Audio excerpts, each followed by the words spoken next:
कहानी की शुरुआत होती है देवपुर नाम के एक छोटे से गांव से, जहां लोग एक दूसरे के दुख दर्द में साथ देते थे। वहां की हवाओं में प्यार था और दिलों में अपनापन। बूढ़े किस्से सुनाते थे और खेतों में हरियाली थी।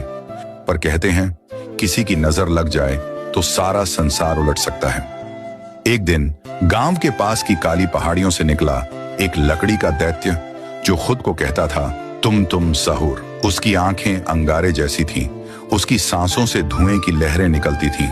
उसका शरीर विशाल लकड़ियों से बना था, पर उसमें शैतानी आत्मा बसती थी। जैसे ही वह गांव में घुसा, धरती कांप उठी, घर जलने लगे, लोग चिल्लाते हुए इधर उधर भागने लगे। कोई कुछ नहीं कर पा रहा था।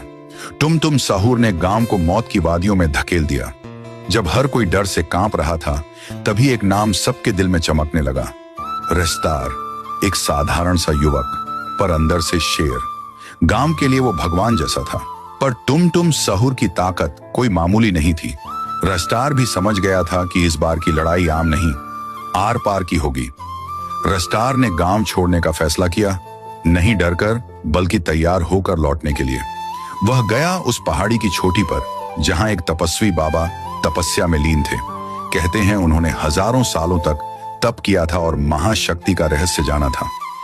रस्तार बाबा के सामने झुक गया। रस्तार, बाबा, मैं गांव की रक्षा करना चाहता हूं, पर मेरी शक्ति कम है। मुझे वो शक्ति चाहिए जो तुम साहूर को खत्म कर सके। बाबा की आंखों में आंसू आ गए। उन्होंने कहा, बेटा, शक्ति सिर्फ बाहरी नहीं होती, पर आज मैं तुम्हें वो शक्ति दूंगा जो अब तक किसी को नहीं दी गई। लेकिन ध्यान रखना, इसका उपयोग सिर्फ और सिर्फ धर्म और रक्षार्थ करना है। गांव में दूसरी बार हमला हुआ। तुम साहूर इस बार और भी बड़ा और भी खतरनाक होकर लौटा था। उसके कदमों से जमीन फट रही थी। लोगों की चीखें, जलते घर और आसमान में उड़ती राख। पूरा गांव तबाह हो रहा था।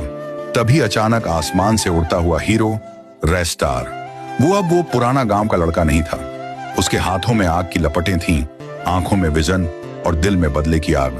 तुम साहूर, तू फिर से आया है मरने? रस्तार, नहीं, इस बार तुझे खत्म करने आया हूं। युद्ध शुरू हुआ। रस्तार ने पहली ही चाल में वायु गति से तुम साहूर पर वार किया, पर लकड़ी दानव ने उसे पकड़कर जमीन पर दे मारा। उसके शरीर से खून बहने लगा। तुम हंसते हुए बोला, मैं अमर हूं, मुझे कोई नहीं मार सकता। रस्तार के हाथों में आकाशीय प्रहार की शक्ति जागी। वो ऊपर उड़ा और पूरे बल से तुम साहूर के सीने में वार किया। वो वार ऐसा था कि तुम साहूर एक ही बार में नीचे गिर गए और वो हार गया।